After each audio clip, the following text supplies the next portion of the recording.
আসসালামু আলাইকুম। আজকের এই ভিডিওটা একটা সেশন হবে। এটা কোনো প্রপার গাইডলাইন ভিডিও বলবো না। এটা হলো, ধরে নাও তুমি একজন বড় ভাইয়ের কাছে আসছো, তোমার বড় ভাই আমি, হ্যাঁ, তুমি আমাকে জিজ্ঞেস করছো একটা কোশ্চেন, সো আমি তোমার সাথে বসে গল্প করছি, ঠিক আছে? সো বোরিং লাগবে না, একটু মনোযোগ সহকারে শুনো। তোমাদের একটা খুবই ইম্পর্টেন্ট পয়েন্ট নিয়ে কথা বলবো। সেটা হলো পড়াশোনার ক্ষেত্রে সেলফ কনফিডেন্স কীভাবে ব্যাক আনা যায়। এই জিনিসটা সবচেয়ে বেশি ঘটে এইচএসসি লাইফে। এসএসসি লাইফে আমরা অনেক অনেক ভালো স্টুডেন্ট থাকি, বৃত্তি পাই, ভালো রেজাল্ট করি, পড়াশোনা খুব ইজি লাগে, বাপ মা খুব সাপোর্ট করে, বাপ মা পড়ায়, খুব চিল মনে হয়, সব কিছু খুব চিল হয়। বাট এইচএসসিতে উঠার পরে হঠাৎ করে আমার সামনে এক ধাইপ বই আনে দেওয়া হয়, তারপর বলে এইচএসসিতে ভালো করতে হবে, তারপর অ্যাডমিশনের আরও এক ধাইপ বই আনে দিয়ে বলা হয় যে না, ভালো জায়গায় চান্স না পেলে লাইফ শেষ। তো অনেক প্রকার প্রেশার হয়ে যায়। মানে যদি এসএসসি লাইফকে আমরা একটা কুয়া ধরি, তাহলে এইচএসসি লাইফটা হলো একটা সমুদ্র, এবং এখানে মনে করো ধারাম করে ফেলায় দেওয়া হয়, মানে জিজ্ঞেসও করা হয় না যে আমি সাঁতার জানি কি না, নাকি পারবো কি না, এবং সাডেন সবাই এখানে ঢুকে যায়। ফলশ্রুতিতে যেটা দেখা যায় যে যেই স্টুডেন্টটা এসএসসি লাইফে স্কুলে খুবই ভালো স্টুডেন্ট ছিল, খুব টপার ছিল, খুব কোশ্চেন অ্যান্সার করতো, প্রচুর পড়াশোনা করতো, পরীক্ষা দিলেই ভালো রেজাল্ট করতো, সেই স্টুডেন্টটা এখন সাফার করতেছে। শুধু সাফার করতেছে না, লিটারালি মানে সব দিক থেকে সাফার করতেছে। এবং ফলশ্রুতিতে দেখা যায় যে যেই স্টুডেন্টটা আগে একটা কনফিডেন্সের সাথে কথা বলতে পারতো, পড়াশোনা করতে পারতো, আগাইতে পারতো, সেই স্টুডেন্ট এখন লিটারালি কিছুই করতে পারতেছে না। এটা শুধু তোমার গল্প না, এটা সবার গল্প, এটা খুবই খুবই কমন একটা গল্প। সো এই যে তোমার হারানো যে কনফিডেন্স, এই হারানো কনফিডেন্সটাকে কীভাবে ব্যাক আনবা, সেটা নিয়ে আজকের ভিডিওতে কথা বলবো। আমি যদিও এটা নিয়ে অসংখ্য ভিডিও দিছি, বাট আজকে আমি তোমাকে জাস্ট কয়েকটা ট্রিক্স বলবো, যে ট্রিক্সগুলো তুমি যদি মানে ইমপ্লিমেন্টেশন শুরু করো লাইফে, তোমার কনফিডেন্স ইনশাআল্লাহ ব্যাক আসবে। সো কনফিডেন্স আসে আসলে কোথা থেকে, এটা নিয়ে বুঝতে হবে। কনফিডেন্স আসে হলো সাকসেস থেকে। খুব সিম্পল ব্যাপার। তুমি কখনো এমন কোনো মানুষ পাবা না যার লাইফে লিটারাল জিরো অ্যাচিভমেন্ট, বাট সে খুব কনফিডেন্ট। এই খুব কনফিডেন্ট উইদাউট সাকসেস, এটা হলো পাগল। রাস্তার পাগল দেখবা, ও খুব কনফিডেন্ট, কাউকে গুনি না, মন্ত্রীকেও গুনি না, একদম মনে করো ডোন্ট কেয়ার আছে। কিন্তু ইন রিয়েল লাইফ যদি তুমি একটা সেম হিউম্যান বিং হও, তাহলে তোমার কাছে মনে হবে যে যে কারো কনফিডেন্সের একটা রিজন থাকে, ঠিক আছে? মেয়েদের ক্ষেত্রে রূপ, চেহারা, আউটলুক, তাই না? এটা দেখবা যে ওদের কনফিডেন্সটা মনে করো বাড়ির দিক থেকে চলে আসছে। আর পুরুষ মানুষের ক্ষেত্রে দেখা যায় যে কি তার এটা ইনকাম, ক্যারিয়ার, এসব দিয়ে। কিন্তু এটা ছেলে মেয়ে গেলে, এটা তো অ্যাডাল্ট পর্যায়ে যায়, হ্যাঁ।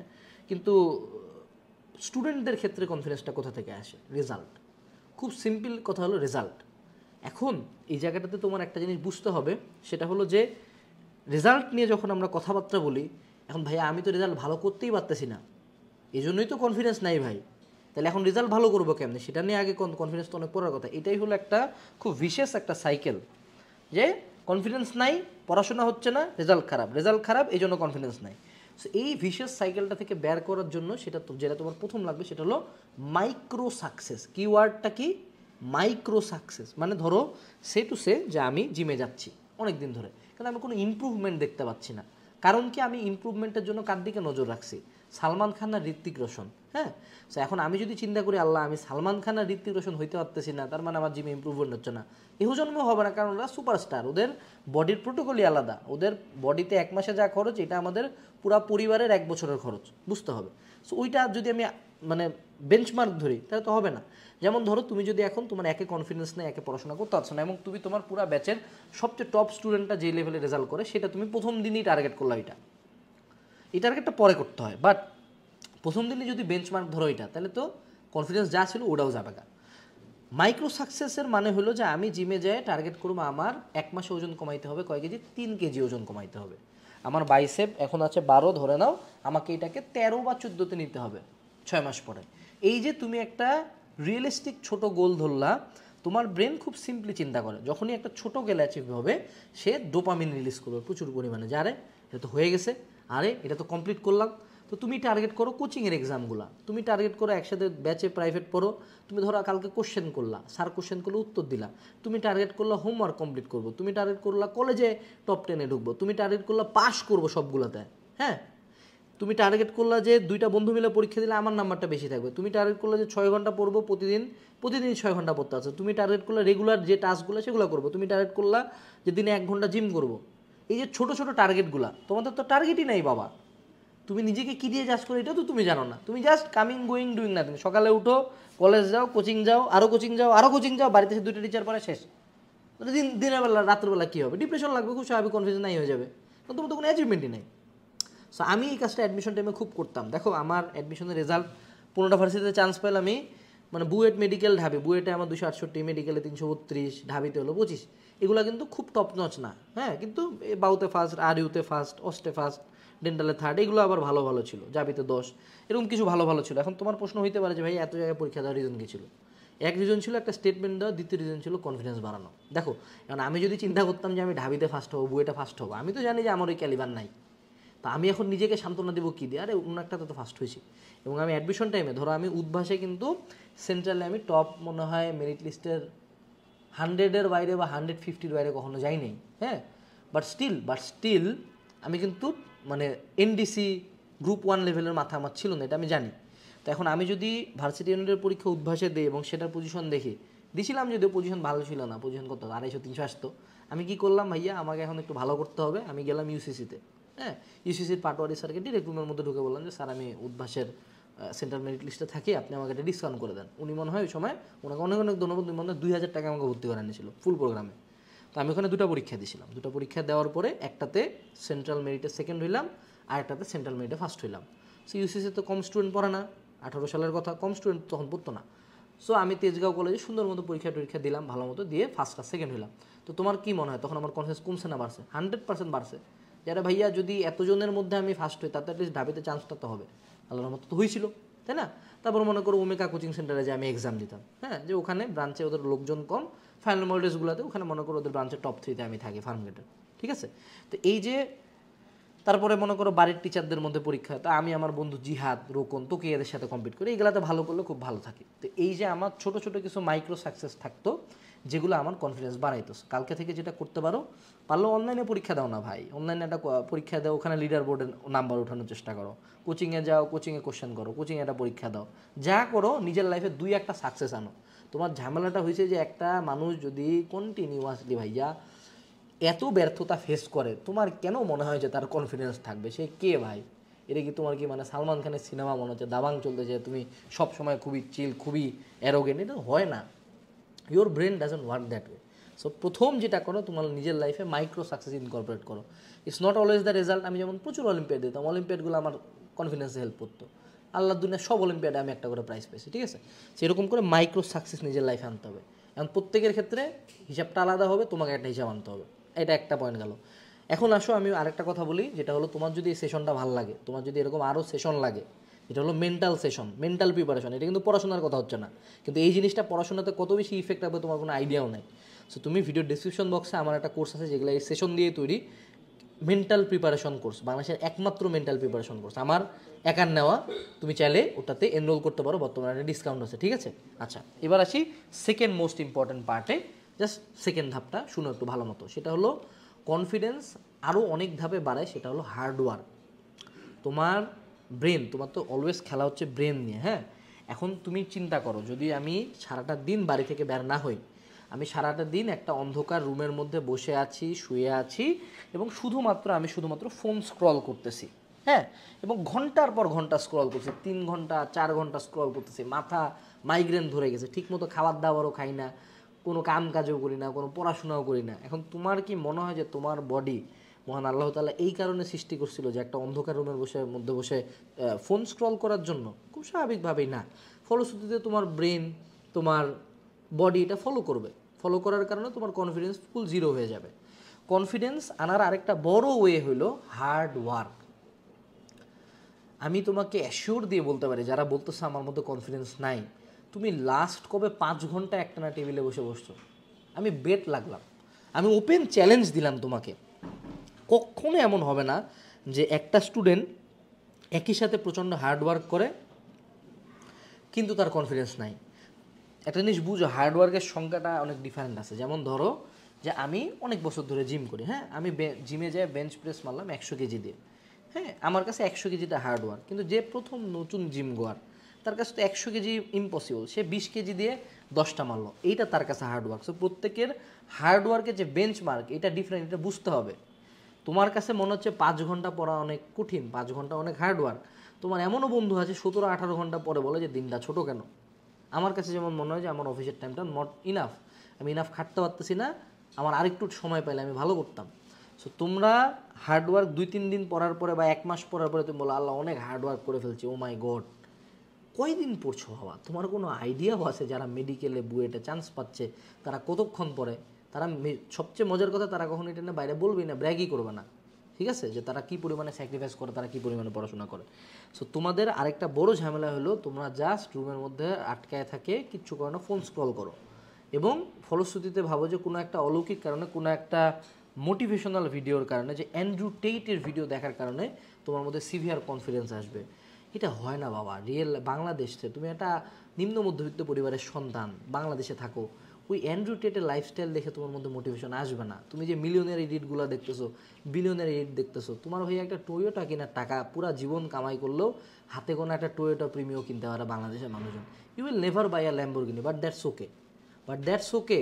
এই জায়গাটাতে রিয়েলিস্টিক লাইফের এক্সপেকটেশনগুলো আসে, যে এই ভিডিওগুলো টোটাল ওয়েস্ট, টোটাল বোগাস। তোমার রিয়েলিস্টিক এক্সপেকটেশন হবে ভালো রেজাল্ট করা, ভালো জায়গায় চান্স পাওয়া, ভালো একটা চাকরি পাওয়া, বাপ মায়ের হেল্প করা, একটা ভালো পরিবার ফর্ম করা। 10-12টা মেয়ে নিয়ে মদ খাচ্ছি, ল্যাম্বরগিনিতে চলতেছে, this is not real life. Real life এভাবে কাজ করে বাংলাদেশে কোন মানুষটাকে এটা করতে দেখছো? বাংলাদেশে কি শিল্পপতি বা অ্যান্ড্রু টেটের বাপের সমান ধনী মানুষজন আছে? কে করতেছে এগুলা? কেউ করতেছে না তো। এগুলা জাস্ট একটা মানে হাসেল কালচারটা তোমাকে এই জিনিসটা শিখাইছে। সো ওই আনরিয়েলিস্টিক এক্সপেকটেশন বাদ দাও, ইডিট দেখা বাদ দাও, ফঙ্ক মিউজিক শোনা বাদ দাও, রিয়েলে আসো, পড়ো বাবা, পড়ো, টেবিলে বসো, পড়ো, কাজ করো, জিমে যাও, টিচারের কাছে রেগুলার হও, কলেজে যাও, কোশ্চেন করো, নোট কিনো, একটা কোর্স কিনো, একটা বই কিনো, ফলো করো, কিছু তো করো। কিছুই না করে কেমনে তুমি এক্সপেক্ট করো তোমার কনফিডেন্স বাড়বে? কিছুই তো তোমরা করো না। বাস্তবতা তো এইটাই, তুমি এটা খুব ভালো মতো জানো। অ্যান্ড তোমার তো ইউটিউবে সবাই অ্যানোনিমাস আসো না, কে কে আমার এই কথাটার সাথে রিলেট করতে পারছো একটু কমেন্টে জানো, যে আমি আসলে ওই অনুপাতে পরিশ্রমই করি না, কিন্তু আমি কমপ্লেন করি যে আমার কনফিডেন্স নাই। সো কালকে থেকে একটু পরিশ্রমের পরিমাণ বাড়াও। যারা প্রচণ্ড পরিশ্রমী ওদের মধ্যে তুমি যখন একটা সিভিয়ার লেভেলে পরিশ্রম করবা, তোমার মধ্যে একটা পরিশ্রমের অ্যারোগেন্স আসবে, যেটা একটা গুড অ্যারোগেন্স, যেটা একটা হাম্বল অ্যারোগেন্স, ঠিক আছে? এই হাম্বল অ্যারোগেন্সটা তখন মানুষকে অ্যাপ্রিসিয়েট করে যে না, আমি পরিশ্রম করতেছি, সেও পরিশ্রম করে, I respect him or her. So second যেটা পয়েন্ট বাবারা, পরিশ্রম করো। ট্রাস্ট মি, কালকে থেকে তুমি 10 ঘন্টা 15 ঘন্টা করে পড়া শুরু করো। বেশি না, জাস্ট একটা মাস যাইতে দাও না, দেখো না তোমার রেজাল্ট কেমনে বাড়ে, দেখো না তোমার কনফিডেন্স কীভাবে বাড়ে। কিন্তু তোমরা 3 দিন পর আউটপুট চাওয়া। যে মানুষ তুমি বিগত 6 মাস যাবৎ পড়াশোনা করো নাই, 6 মাস যাবৎ তোমার স্ক্রিন টাইম 10 ঘন্টার উপরে, তুমি কেমনে এক্সপেক্ট করো যে 3 দিন পড়ার পরে তোমার লাইফ চেঞ্জ হয়ে যাবে? মানে ওয়াই ম্যান? এদিকে পাপ করলা 6 মাস, চা বা 3 দিনের মধ্যে সেখান থেকে নিষ্পত্তি, তো হয় না। সব কিছুর তো একটা শাস্তি পিরিয়ড আছে, তো শাস্তি পিরিয়ডটা একটু চালাও, তাই না? এটা গেল দ্বিতীয় পয়েন্ট। তৃতীয় যে পয়েন্টটা কনফিডেন্সের ক্ষেত্রে আমি বলবো, সেটা হলো তোমার আশপাশের মানুষজন। এটা খুব জরুরি একটা পয়েন্ট। দেখো, you are the average of the 5% you sit with. এখন তোমার আশপাশে সব হইল খারাপ স্টুডেন্ট, ফেলুয়া, নেশাখোর, পাবজি প্লেয়ার, লাইফ নিয়ে কোনো গোলস নাই, গুন্ডা, নষ্ট, গরিব, অসুস্থ, পাগল, এরকম বিভিন্ন রকম বন্ধু আছে না তোমার? তো তুমি মিমগুলা সাথে যে ফ্রেন্ড গ্রুপ শুড বি এরকম, একজনই। বাট আলটিমেট যারা ভালো স্টুডেন্ট, তুমি একটু তোমার ক্লাসের টপারটার দিকে তাকাও তো, কার সাথে মিশে বাবা? তুমি যে সার্কেলটার সাথে মিশতেছো তাদের সাথে মিশে, তাদের সে কাদের সাথে উঠা বসা করে এটা দেখছো না? তো তোমার আশপাশের যত মানুষজন, এরা তো পিওর শিট, ইয়ে তো টাট্টি হে। বাস্তবতা যে এদের কারো পড়াশোনা নিয়ে কোনো কনফিডেন্স নাই, তাদের নিজেদেরও পড়াশোনা নিয়ে কোনো টার্গেট নাই, চান্স পাওয়ার ইচ্ছা নাই, দে আর অল ফ্রাস্ট্রেটেড। ফলশ্রুতিতে তুমি যদি ফ্রাস্ট্রেটেড নাও হও, তুমি ফ্রাস্ট্রেটেড হবা। খুব সিম্পল হিসাব বলে, তুমি 5টা হুজুরের সাথে বেশি না 1 মাস বেড়াও, তুমি 100 পরবর্তী 6ষ্ঠ হুজুরটা হবা, একেবারে লিখিত। কিছু হলেও নামাজ পড়া শুরু করবে এবং তোমার মধ্যে চেঞ্জ আসবে। এবার তুমি 5টা নেশাখোরের সাথে বেড়াও, 1 মাস লাগবে না, খারাপ জিনিস আরও দ্রুত ছড়ায়, 7 দিনের মাথা 6ষ্ঠ নেশাখোরটা তুমি হবে। এটা বাস্তবতা দুনিয়ার। সো তোমার মধ্যে কনফিডেন্স না থাকার একটা রিজন হলো তোমার আশপাশের প্রত্যেকটা মানুষ নিজের লাইফে নিজেই ধ্বংসপ্রাপ্ত, তারা তোমার আপলিফ্ট করতে পারবে না। সো কনফিডেন্স বাড়াইতে চাইলে নিজের ফ্রেন্ড সার্কেলটাকে একটু আপগ্রেড করো। তোমার 10টা ফ্রেন্ড দরকার নেই তো, 5টা ফ্রেন্ড দরকার নেই তো, 2টা ফ্রেন্ড হলে হয়, 1টা ফ্রেন্ড হলে হয়। একটা জাতের ফ্রেন্ড যার লাইফের গোল নিয়ে চিন্তা আছে, যে নিজে হার্ডওয়ার্ক করে। তুমি যখন দেখবা, দেখো আমার ফ্রেন্ড সার্কেল, আমি বলি আমার বন্ধু সার্কেল সবচেয়ে ক্লোজ সার্কেল কলেজ লাইফের। আমি আলহামদুলিল্লাহ বুয়েট, যদিও পড়াশোনা নিয়ে কী হয়েছে চান্স পর্যন্ত তো ঠিক ছিলাম, তাই না? তোকি বুয়েট, জিহাদ কুয়েট, রোকন রুয়েট। তারপরে আমরা হলো কলেজ লাইফে যাদের সাথে বেশি বেড়াইতাম, বাপ্পা বুয়েট, সাকিব শাহরিয়ার দীপ্ত বুয়েট, তারপরে রাকিব শাহরিয়ার তন্ময় বুয়েট, ওয়ালিউর কুয়েট, তারপরে কি রনি কুয়েট, যেগুলো আমার একদম খুব চেনা, এখন অনেকের নাম ভুলে গেছে, কত বছর হয়ে গেছে। তারপরে হইলো গিয়া শাহিদ আহমেদ তন্ময়, সোহরাদ্দি মেডিকেল। তো কী নিবা ভাই, আমি নাম যে কয়টা বললাম বুয়েট কুয়েটের বাড়িতে কেউ যাই নাই, তাই না? তো এই যে এই মানুষগুলোর সাথে যখন তুমি বেড়াবা, তোমার কি মনে হয় যে তুমি খুব ডিমিন হবা? তুমি তাদেরকে দেখে মোটিভেটেড হবা যে আরে ভাই ও পড়তেছে কনসেপ্ট বুক ফার্স্ট ইয়ারে, আমি কেন পড়বো না, আমিও পড়বো, দেখি তোমার কী করতেছিস। ওর ব্যাগে ইঞ্জিনিয়ারিং কোশ্চেন, দেখি তোমার কী করতেছিস। ও ঢাবির কোশ্চেন ব্যাংক করতেছে, ও একটা পরীক্ষা দিতে গেছে, ও একটা অলিম্পিয়াড দিতেছে। তোমার তো মনে হবে যে না আমিও করি। তুমি কার সাথে বেড়াচ্ছ? ফুটবল, পাবজি, মামা চল একটা ম্যাচ হয়ে যাক। এই যদি ম্যাচ হয়ে যায় তাহলে ম্যাচই হইতে থাকবে আজীবন, পাবজি খেলেও বসে বসে। সো তোমার ফ্রেন্ড সার্কেলটাকে একটু আপগ্রেড করো ম্যান, তোমার আশপাশের মানুষজন আপগ্রেড করো। আরেকটা যেটা, আশপাশের মানুষজনের আরেকটা দল আছে যারা অ্যাকচুয়ালি ডিমিন করে তোমাকে, কনস্ট্যান্টলি তোমাকে অপমান করে। এটা বাপমা হইতে পারে, ফ্রেন্ড হইতে পারে। এদের ক্ষেত্রে তীব্র প্রতিবাদ করে এই নেগেটিভ মানুষগুলোকে সরাই দিতে হবে। লাইফে কোনো নেগেটিভ অরা রাখা যাবে না, ঠিক আছে? যত নেগেটিভিটি আসবে ইট উইল ইফেক্টিভ। আমি যদি তোমাকে প্রতিদিন সকালে উঠে 1 ঘন্টা করে গালিগালাজ করি, তুমি মেন্টালি যত স্ট্রং মানুষ হও একদিন তুমি ভাঙবাই, খারাপ লাগবেই, খুব স্বাভাবিক। সো আশপাশে যারা খুব ডিমিন করতেছে, খুব নেগেটিভ মানুষ সরাও। যেগুলা লুজার ফ্রেন্ড সার্কেল সেগুলো বাদ দাও। এই যে বন্ধু খুঁজে আমাকে, এইসব কিচ্ছু নাই। আমার বাপ মা আমাকে এতবার বলছে আনাস ফ্রেন্ড সার্কেল থাকে না, আনাস ফ্রেন্ড সার্কেল থাকে না, ফ্রেন্ড না কোনো কাজের না। তখন দিকে মনে হচ্ছে যে এই বুড়া বুড়ি কী বলে, আমার বন্ধু আমার জিগরা, আমার জন্য জান দিয়ে দেবে। আরে ভাইয়া, স্কুল লাইফের বেস্ট ফ্রেন্ড নাই, কই যে গেছে জানিও না। কলেজ লাইফের বেস্ট ফ্রেন্ড বছর কা বছর দেখা হয় নাই। বিপদে আপদে আগায় আসে এমন আননোন মানুষজন চিনিও না, ঠিক আছে? এখন কোম্পানি হয়ে গেছে ফ্রেন্ড। ফ্রেন্ড যে কোন দিক দিয়ে গেছে ভাইয়া, যখন রিয়েল লাইফে ঢুকছি, কোনেকার ফ্রেন্ড যে কোন দিকে গেছে কিচ্ছু জানি না। আপন বলতে বাপ মার কিচ্ছু নাই। যে এই যে বন্ধু সার্কেল নিয়ে এত ফ্যান্টাসি করতেছো, বেশি না বাবা। ভার্সিটিতে উঠো, বন্ধু বের হবে, এমন এমন দিক থেকে বন্ধু বের হবে, এমন এমন মানুষ চিনবা, অবাক হয়ে যাবা দুনিয়া দেখে। তো আমি 3টা পয়েন্ট বললাম, আশা করি এই পয়েন্টগুলো লাইফে একটু ইমপ্লিমেন্ট করবা, তাহলে দেখবা অটোমেটিক কনফিডেন্স বাড়ছে। এর এত দূর পর্যন্ত যদি আমার ভিডিও দেখছো, তার মানে আমার ভিডিও কামের। যদি ভিডিও আরও ভালো লাগে তাহলে ডিসক্রিপশন বক্সে মেন্টাল প্রিপারেশন কোর্স দেওয়া আছে, ওখানে আরও রাফভাবে কথা বলছি, কারণ ওটা প্রাইভেট কোর্স। সো ভিডিওর এনরোল লিঙ্ক থেকে মেন্টাল ট্যাকটিক্স কোর্সটা কিনতে পারো। আর এইচএসসি লাইফে আরেকটা বই কিনতে পারো, কিউএনএ সাজেশন, 50,000 মানুষজন প্রায় কিনে প্রতি বছর। আসসালামু আলাইকুম, টাটা।